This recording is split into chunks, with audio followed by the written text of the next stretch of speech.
Welcome to the IT Free Training video on DNS Records. This video will go through the basic DNS records that are available and also look at some of the less common DNS records. By the end of this video, you will not only have a better understanding of DNS records that are available, but you will also be able to create your own. Without further ado, I will change to my Windows 8 computer running remote server administration tools. First of all, I will open DNS Manager. To do this, open Charms by moving the mouse to the top right of the screen and then select Search. DNS Manager and other tools are found under Administrative Tools. Once Administrative Tools is opened, I need to find the shortcut for DNS Manager and run it. When DNS Manager opens, it will first ask which DNS server I want to connect to. In this case, I want to connect to NYDC1, which is my domain controller and DNS server for the New York network. To look at the DNS records, I will expand down until I get to the forward lookup zone for itfreetraining.local. I will look at creating DNS records later on in this video, but the first DNS records that I want to look at are accessible through the properties. To access the properties, I will right-click the zone and select Properties. In Properties, I next will select the tab Start of Authority. The Start of Authority tab is used to make changes to the SOA record contained in the zone. Even though the SOA record is a DNS record contained in the zone file like the other records, in order to make changes to it, you need to perform these changes from the properties of the zone. There can only be one SOA record per zone, so it makes sense to have changes made to it from the properties of the zone. Doing it this way makes it a little more user-friendly. I won't go through all the options here, as I go through a lot of these options in the video DNS zones. You can see the setting Primary Server. This indicates a server that holds the primary zone. In the case of Active Directory integrated zones, this can be a domain controller that has DNS installed on it.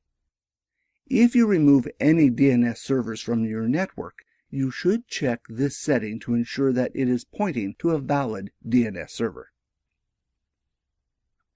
The next option below is the link to a responsible person record. For this field, all you need to enter in is an email address of the person looking after this zone. The trick with this one is to change the @ sign to a period. If you press the Browse button, DNS will search for a responsible person, or RP record. It is not recommended that you use RP records, as some mail servers can't interpret them correctly. Below this are the settings that are used for replication and how long records last before they expire. The next set of records that are configured in the properties are the name server records, which are done on the Name Server tab. You can see here that there are 3 name servers defined.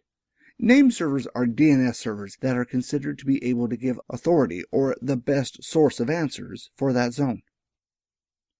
I covered this topic in more detail in the DNS zone videos. For this video, understand that you can add and remove name server records using this tab. If I exit out of here, I can now create some DNS records in the zone. The first record I will create is a host record by right-clicking the zone and selecting New Host. An A record is used with IPv4, while a quad A is used with IPv6. You don't need to worry about deciding which one to create, as the interface will choose the correct record based on the IP address that you enter. In this case, I will enter in a host address for the New York router and an IPv4 IP address for the router. Since the router does not register itself automatically in DNS using dynamic updates, and even if it did, it would not support secure updates since it is not a domain member, this is a good choice for a manual host name. Notice that the tick box Create Associated Pointer Record is ticked. This will automatically create a pointer record in the reverse lookup zone for this host record. This will allow reverse lookups to be performed on the IP address, which are great when troubleshooting problems. Once I press Add Host, the record will be added, including the pointer record. If either record could not be created, I would get an error message. For example, if no reverse lookup zone had been created to store the pointer record in. Once I confirm the record has been created, next I will create the same host entry for the IPv6 address. The procedure is the same. Enter in the host name and the IP address and press Add Host. Just like last time, I will get a dialog box telling me the host record was created. I will now exit out of here and look at some of the other DNS records that can be created. If I right-click on the zone file and select New Alias, this will create an alias record. An alias record is simply an alternative name that can be used to access that record. Let's consider two servers that have a host record associated with them. For the user, accessing the server using SRV1 or SRV2 means the user needs to know which service is on which server. CNAMEs can be created for each service. For example, a CNAME could be created for mail and www. Now, when the user attempts to resolve mail or www, they will be directed to SRV1. If an FTP service was added to SRV2, it would be a simple matter to create a CNAME that points to SRV2. The advantage of this is that if SRV1 were to become unavailable or retired, it would be a simple matter to install the mail and web server on SRV2 and change the CNAME records to point to this server instead. You can see that using alias records like these, you can transparently redirect users to resources as required without them having to change any configuration on their computer. I will now create an alias record for Mail1 that will direct any queries for Mail1 to SRV1. To do this, all I need to do is enter the alias as Mail1 and then browse to SRV1. Once I'm happy with the record, I can press OK, and the record will be created. To test the DNS record out, I will open a command prompt by opening Charms, selecting Search, and then selecting the command prompt icon. From the command prompt, I will ping Mail1. Notice that Mail1 is resolved to an IP address, and the server is responding back to the ping request.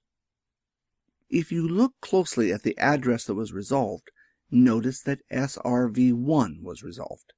The DNS server automatically substituted SRV1 in place of Mail1. All this was done without any input from the user and can be changed on the DNS server at any time as required. The next record that I will look at is the MX record. In this example, I will create two MX records as shown.